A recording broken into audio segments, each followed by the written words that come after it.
Alors salut à tous, j'essaye de filmer de cette manière cette fois. Voilà, c'est Joachim et donc je vais faire une vidéo assez spéciale là. C'est-à-dire qu'en fait, bon, j'espère que le vent va pas trop empêcher le son. Aujourd'hui on est vendredi saint, le jour de la crucifixion de notre Seigneur Jésus-Christ. Et bien, comme vous pouvez le voir, je suis au milieu des vignes. Et c'est extraordinaire parce que en fait la vigne commence à bourgeonner en vérité. Elle commence à bourgeonner et donc c'est assez, je trouve ça assez symbolique. Parce que voilà, le jour c'est le jour où donc Jésus-Christ descend aux enfers après la crucifixion et qu'il ouvre ensuite voilà, le ciel. Donc bon, je ne sais pas si j'aurai encore assez de lumière. Par contre, c'est une vidéo extrêmement importante. Extrêmement importante. Et donc, pourquoi c'est si important? Parce qu'en fait, je me suis rendu compte, et je sais que ça va être une bombe. Ça va être une bombe ce que je vais dire là. J'en suis conscient. Parce que beaucoup de gens se sont, à mon avis, égarés. Et je ne pense pas que ce soit qu'une question d'avis. C'est une réalité. Cette bombe que je vais poser, c'est celle-ci. Le soi-disant, donc le grand monarque, autant à la mode, qui apparaît très souvent dans des prises de position, etc. Ce grand monarque, qui a vraiment une grande popularité de plus en plus et qui est inquiétante. Eh bien, ce grand monarque, ce que j'ai été amené à comprendre, c'est que c'est l'antéchrist. Voilà la bombe que je pose dans le décor. Les gens ne se rendent pas compte qu'ils sont dans une ruse du diable. Ils sont en train d'attendre l'antéchrist au travers de la figure du grand monarque. Et donc, je vais vous expliquer ça. Parce qu'en fait, j'ai eu une sorte de lumière de compréhension. Alors, je vous rassure, c'est pas des visions, j'ai pas entendu des voix, c'est pas de cet ordre-là. C'est simplement de la compréhension. Une compréhension, une lumière de compréhension à ce sujet-là. Donc, cette compréhension, c'est quoi? D'abord, je veux faire une petite introduction. Ce qui m'a permis et ce qui me permet de plus en plus de comprendre pas mal de choses par rapport à l'action occulte, c'est le traité du Saint-Esprit de Monseigneur Gaume, qui est une autorité en théologie et en histoire de la religion. Donc, je ne parle pas juste de mon propre chef. Il y a un parallélisme. Quand je dis une autorité, il était un ami intime du pape Pie IX. Et en plus, son livre Le Credo a été conseillé par le Vatican à toute la jeunesse catholique. C'est vous dire que c'est quand même une autorité sérieuse. Donc il part du parallélisme entre la cité du diable et la cité de Dieu. En fait, la cité de Dieu qui est aussi donc un titre du livre de Saint Augustin. Et par opposition, il y a la cité du diable. Et en fait, il y a une sorte de parallélisme. D'accord? Là, si on prend par exemple les parallèles là, de la vigne, vous voyez, il y a des parallèles. Il y a des parallèles. En fait, il y a un parallélisme entre le diable, l'action de Dieu, et en parallèle, il y a Satan qui essaie de recopier Dieu, et qui, de façon grotesque évidemment, parce qu'il n'est pas Dieu, mais enfin, il use de subterfuge. Et en même temps, de sa puissance d'ange, celle qui lui est permise par Dieu, bien sûr, il ne peut pas aller au-delà, et bien pour tromper, tout simplement. C'est celui qui trompe. C'est le prince du monde. C'est le mensonge, le père du mensonge, comme dit la Bible. Eh bien, il y a un parallélisme. Il faut savoir, et dès la Genèse, dès Genèse 3,15, dès la sentence que Dieu donne au diable, il dit déjà qu'il y a un parallélisme entre sa postérité et la postérité de la femme qui est en fait Jésus-Christ et les chrétiens et les catholiques. Maintenant, ce qui m'est venu de manière assez forte en compréhension, surtout que je connaissais déjà par rapport à mon passé dans l'islam. bon, même si j'ai jamais adhéré à ce culte, mais bon, je suis né dedans, donc du coup, voilà. Mais après, j'en suis sorti vers la vingtaine. Donc, je connaissais cette histoire du Mahdi. Vous avez peut-être entendu parler du Mahdi. Eh bien, le diable a réussi, chez beaucoup de gens, à faire croire que le grand monarque, en fait, serait un être de bien. Et il faut d'abord comprendre une chose par rapport... Alors, quel serait l'intérêt du diable de faire ça? Les gens se disent que le diable va arriver forcément ou va s'annoncer comme étant un monstre avec voilà, une apparition horrible, etc. Non, le diable, il use de la ruse, du subterfuge.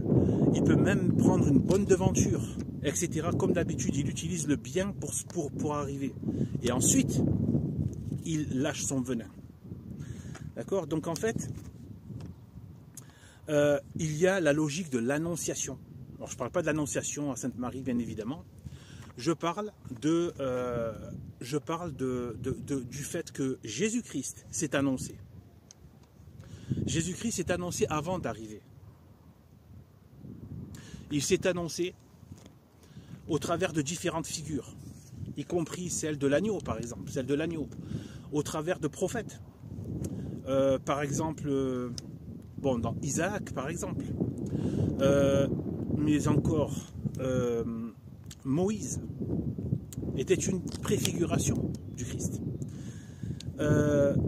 Et également, plus important encore, l'apogée du peuple de Dieu qui a été donc le royaume de Salomon. Ça a été l'apogée du peuple d'Israël de l'Ancien Testament. Maintenant, le nouveau peuple d'Israël, ce sont nous les catholiques, traditionnels, je précise, et non pas les imposteurs du Vatican ou les modernistes. Eh bien en fait, Salomon surtout, j'insiste sur Salomon parce que Salomon va nous donner beaucoup de clés de compréhension. Son type, le profil. Alors, il faut savoir que Salomon, il a été appelé le roi de la paix. Ça a été, si vous voulez, la cité de Dieu qui s'est manifestée. Une fois que le peuple a vraiment obéi à Dieu, Dieu a donné à cette société la sagesse, la religion, le bien, les vertus, la prospérité, même matérielle. Et ça rejoint tout à fait ce que disait Jésus-Christ quand il disait « Cherchez d'abord les choses du ciel et le reste vous sera donné par surcroît ». Donc il ne faut pas demander les choses de la terre. D'abord on cherche les vertus. Et en fait, comme le peuple avait été vertueux avec David, etc., eh bien Dieu leur a donné une société très prospère. D'accord? Donc, et une société de paix aussi et de sagesse, au travers du roi Salomon, qui était une préfiguration de la société, de l'Europe catholique, dans sa prospérité, dans ses vertus, etc., donc de la Nouvelle Alliance. En fait, l'Europe, surtout au travers donc de la France, de l'Italie, pays catholiques, et donc les pays catholiques, tout ça, des sociétés qui ont préfiguré, qui ont été là, en fait, si vous voulez, le royaume de Salomon du Nouveau Testament, de la Nouvelle Alliance. Alors, donc, quel est l'intérêt pour le démon? Quel est l'intérêt pour le démon de s'annoncer par le biais du grand monarque? Il va, comment dire, en anglais c'est deceiver, ça veut dire c'est le trompeur, c'est celui qui trompe en fait. Et en fait, il sait qu'il ne peut pas s'afficher au travers, on va dire, directement avec sa tête monstrueuse. Donc il va prendre des figures positives. Et bon, 2 secondes, il y a un quad qui passe là. Et donc en fait, voilà. Alors, ah oui, en termes de préfiguration, il y avait aussi par exemple Jonas, avec, quand il a passé 3 jours dans le ventre de la baleine, etc. Ou dans la gueule de la baleine, je sais pas. Donc en tout cas, je crois que c'est dans le ventre. Eh bien le démon, repensez bien, parallélisme entre la cité du bien, la cité du mal, la cité de Dieu, la cité du diable, le Christ et l'Antéchrist. Postérité de la femme, c'est-à-dire Sainte Marie, sa postérité, et donc tous les chrétiens qui vont avec, puisque Jésus-Christ sur la croix avait dit donc à Saint Jean l'évangéliste, voici ta mère. Donc c'est tous les chrétiens qui deviennent les enfants de la femme, et donc dans le corps du Christ.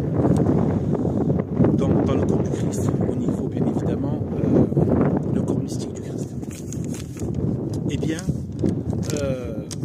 bien, donc maintenant on va rentrer encore plus avant dans la question du grand monarque. Il faut savoir certains disent oui, mais ce sont des saints. Moi je vais vous dire une chose, il faut faire attention aux chaînes comme La Fin des Temps. La Fin des Temps qui parle beaucoup de Marie-Julie Jaïni, etc. S'il m'entend ou si des gens vont colporter cette vidéo, sachez bien une chose. Tu es catholique, tu es mon frère. Je ne suis pas là pour faire des clashs, je ne suis pas là pour faire des embrouilles, ni quoi que ce soit de mauvais. D'accord, il n'y a pas de problème. Mais par contre, j'estime que c'est vraiment un gros cafouillage et que c'est pas bon de pousser ce genre de choses-là. Ou du moins avec un côté, voilà. Bref, je pense que ça, voilà, ça draine trop de problèmes, surtout la question donc, du grand monarque, parce que ça apparaît justement dans ces prophéties-là. Eh bien, le grand monarque, en vérité, c'est la ruse du diable. Il vous fait l'adorer. En fait, il veut s'annoncer, comme le Christ s'est annoncé au travers de préfiguration, eh bien, le diable aussi veut s'annoncer avant sa venue. Donc là, les choses sont en train de se préciser. Pour ceux qui ne captent pas dans quoi on vit, en fait, là. Tout ce qu'on voit là, la terre, le ciel et la terre passeront. D'accord? Voilà. Eh bien, mais les paroles de Jésus-Christ ne passeront pas. Et les choses sont en train de se préciser. Pourquoi Israël? Pourquoi le nouvel ordre mondial?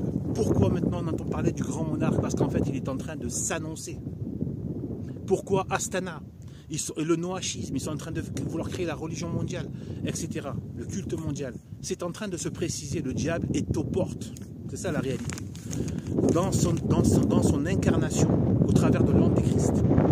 Et en tant que trompeur qu'il est, eh bien, qu'est-ce qu'il fait? Il est en train de s'annoncer au travers de certaines figures.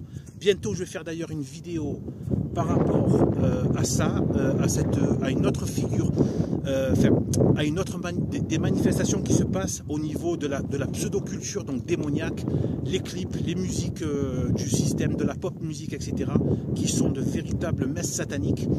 Et vous allez voir qu'il y a des choses qui se précisent. Donc, voilà, moi, j'ai des fois des éclairs de compréhension. Hein, je ne suis pas en train de dire que c'est de la prophétie ou des visions ou des voix, hein, mais c'est juste de la compréhension et que je partage.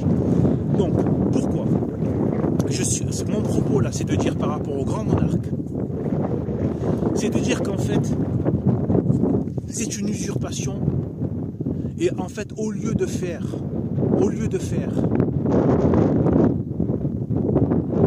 comment le dire, au lieu de faire se réjouir, au lieu de faire que les gens attendent le retour du maître, les gens se mettent à se réjouir et à attendre le retour de quelqu'un d'autre, et ce quelqu'un d'autre, c'est l'Antéchrist. Et je vais vous amener des preuves tangibles par rapport à ça. Donc, gardez bien en tête trois grands monarques. Les Juifs, donc talmudistes, ceux qui n'ont pas voulu, donc, et qui ont fait leur Talmud et qui n'ont pas voulu se convertir à Jésus-Christ. Donc les Juifs talmudistes. Le Mashiach, attention, ce nom est saint, je veux pas le critiquer. C'est un saint nom, c'est le Messie. Donc je ne veux pas le critiquer, mais attention, le Mashiach que eux attendent, c'est... Ils ne s'en rendent pas compte. Eux, ils sont contents, ils font leur Israël, etc. Ils veulent que ce soit le roi du monde, etc. Oh, qu'est-ce que je viens de dire, le roi du monde? Eh bien, en fait, ça vous fait pas penser au grand monarque? Le Mashiach, allez écouter les paroles, ce que disent les rabbins là en Israël. Ils disent que c'est un roi. Ce sera un roi et qui restaurera tout. exactement comme le Mahdi chez les musulmans. Même si pour moi l'islam, bon, l'islam est venu un peu se greffer dans l'histoire biblique, mais en fait, 6 siècles après Jésus-Christ, bon, pour moi, c'est même pas pour moi, ils font pas partie de la révélation. De toute façon, la nouvelle alliance, c'est Dieu lui-même qui l'a dit dans la Bible, elle s'est faite. Dieu a dit qu'il la ferait donc au travers de Isaac et non pas de Ismaël. Donc si les Arabes, les Maghrébins, etc. veulent entrer dans la lignée d'Isaac, il n'y a pas de problème, mais il faut qu'ils se convertissent au catholicisme traditionnel. Et donc en fait, mais l'islam donc qui a repris certaines choses, eh bien les musulmans aussi se sont fait avoir, et se sont fait avoir par le démon parce qu'ils attendent le Mahdi. Le Mahdi qui c'est pareil, c'est un roi conquérant, un roi donc un roi, donc un règne terrestre. Ça vous fait pas penser au Messie des Juifs? Le règne terrestre. Ils n'attendent pas un roi spirituel, mais un roi terrestre, conquérant, et qui, dans les deux cas, le Mahdi, comme le Mashiach des Juifs, et comme le grand monarque, que qui maintenant commence à arriver chez les chrétiens, catholiques, etc., eh bien, c'est un roi terrestre, de règne terrestre, et de lignée de sang. Les Juifs disent qu'il sera donc de la tribu de David, alors qu'en fait c'était Jésus-Christ qui était de la lignée de David. Mais eux, ils le renient, donc ils pensent que ce sera toujours de leur sang à eux. Les musulmans disent qu'il sera du sang du prophète Mohammed, enfin de Mohammed, parce que maintenant c'est pas un prophète. Donc, de Mohammed, de Mahomet plutôt. Eh bien, qu'est-ce que disent les catholiques? Et ils disent que le grand monarque sera de sang vous savez, je sais pas moi, des rois de France. Donc il y a une lignée charnelle et un règne terrestre. Et dans les 3 cas, vous pouvez aller vérifier, le Mashiach, le Mahdi et le grand monarque, il y a ces caractéristiques, et ce sont tous des rois du monde entier. Ils ont une mission universelle, de restauration universelle. Et en fait, c'est une usurpation de Jésus-Christ. Ils sont en train d'usurper ce que le Christ a déjà fait. Il a vaincu le monde. Il a déjà vaincu le diable. Or, certains disent, ouais, mais bon, là, il faudrait faire des cours de théologie, ou de catéchisme. Certains disent, oui, mais il a vaincu. Mais il n'a pas vaincu à la manière dont nous, on aimerait qu'il soit vaincu. On doit participer à notre salut, en donnant notre volonté. Et entre les deux, il a vaincu parce qu'il a ouvert le ciel. Il nous a donné la possibilité du salut. Donc avant, voilà, donc il l'a vaincu. Et pour Dieu, vu qu'il est hors du temps, il l'a déjà vaincu. Pour Dieu, tout s'est déjà déroulé. C'est pour nous le temps, c'est pas pour Dieu. Donc Dieu l'a déjà vaincu, Satan. Et eux, ils veulent faire croire qu'en fait, ils sont en train d'usurper la royauté de Jésus-Christ. Au lieu d'attendre notre roi, qui est le roi des rois, on est en train beaucoup de gens chez les chrétiens sont en train de rentrer dans des délires dus à des espérances mal placées, parce qu'il ne faut pas espérer dans un restaurateur charnel, un restaurateur terrestre. Saint Paul a dit, je le répète, je l'ai déjà dit, mais il faut répéter, d'abord viendra la grande apostasie. Je crois qu'on y est en plein, y compris dans le Vatican apostat. Nous, on reste catholique traditionnel, hors Vatican II. Si on restaure les choses, on restaure les choses. Si Dieu restaure les choses, il restaure les choses. Mais pour l'instant, c'est un Vatican apostat. Donc les catholiques doivent s'accrocher aux paroisses traditionnelles. Donc voilà. Déjà il y a ça, mais c'est pas terminé. Il y a tellement de choses, tellement de points de correspondance.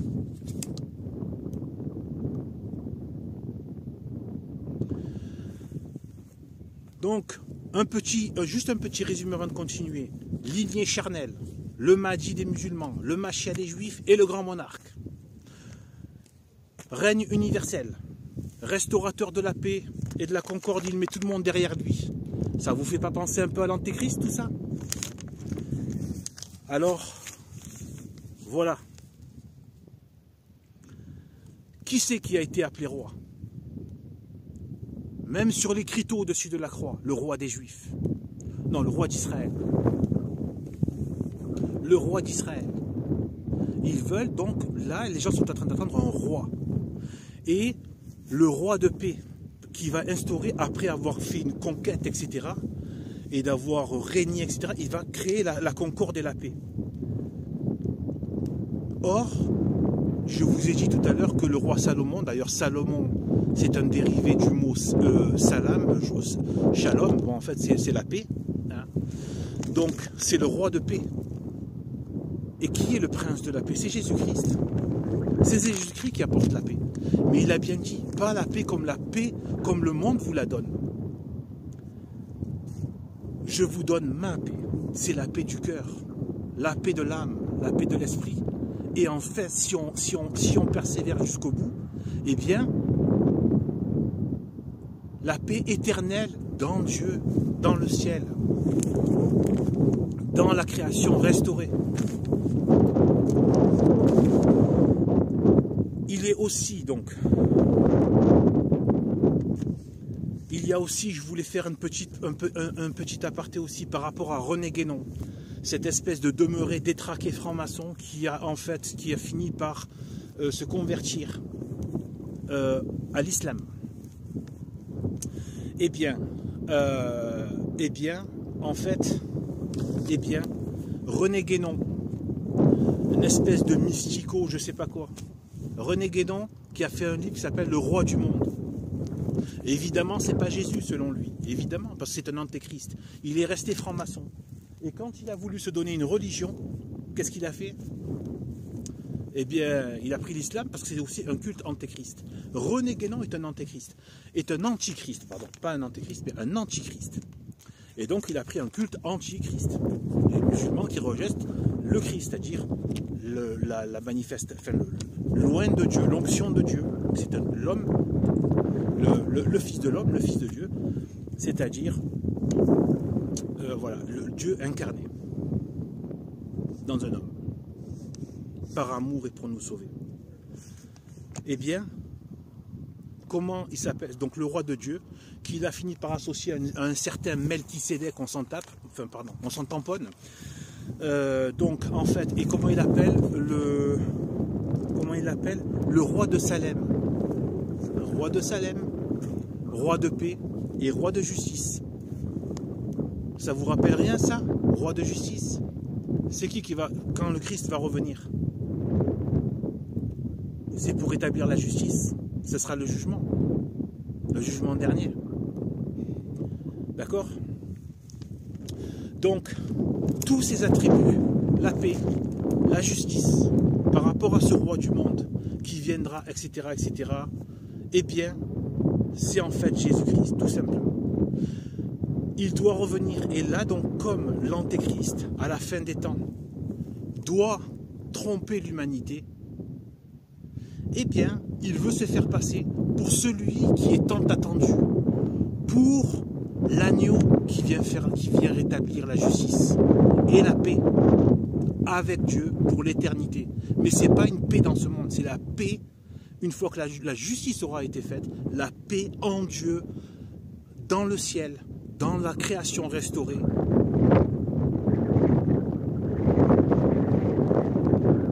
Et ça, ce sera la paix. La vraie paix. La paix totale. Parce que là, on a une paix. On peut avoir la paix dans le cœur avec Jésus-Christ, mais on est toujours dans le combat. Alors que dans le ciel avec Dieu, il n'y aura plus besoin de combat. Parce qu'on possédera le bien, la paix, mais pas que la paix. La paix dans le bonheur, la joie et des choses qu'on ne peut pas... Certains en ont parlé, mais on ne peut pas les décrire. La béatitude absolue.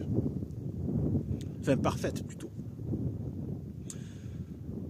Eh bien, n'oubliez pas aussi une chose, par rapport au Mahdi des musulmans et au Machia des juifs. ils sont tous en train de préparer, d'appeler l'Antéchrist. Vous voyez comme il a feinté tout le monde. Donc en fait, vous avez tout un peuple maintenant qui sont tous là, en train de se dire, on attend l'Antéchrist. Les musulmans, les juifs et maintenant même les chrétiens. Ils sont en train d'attendre l'Antéchrist et de soupirer après la venue de l'Antéchrist.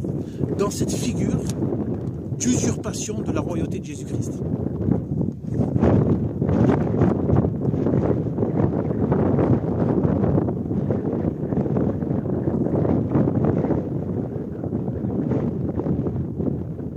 Eh bien,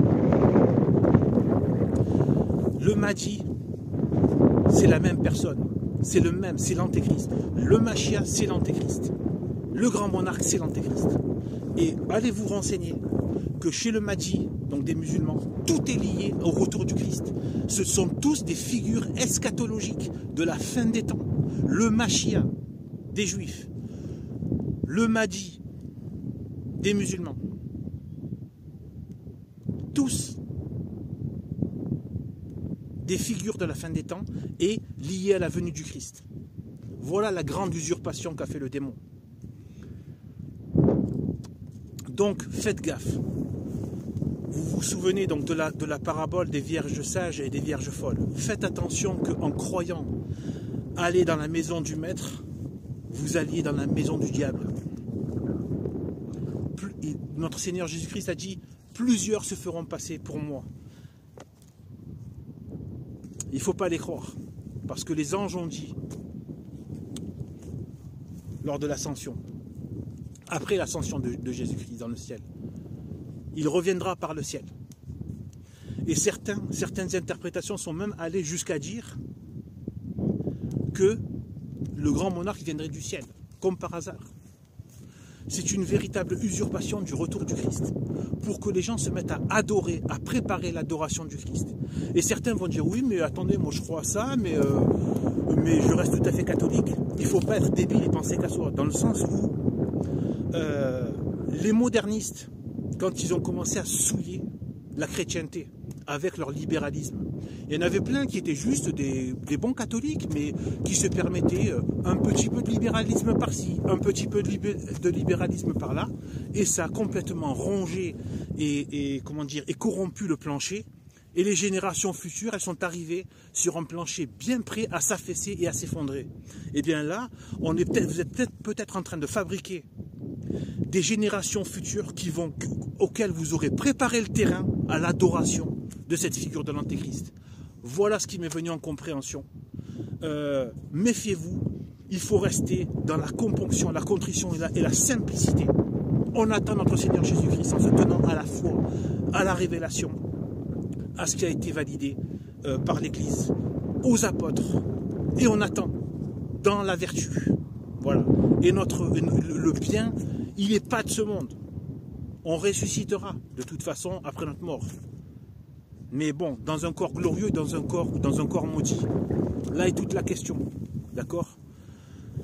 Voilà.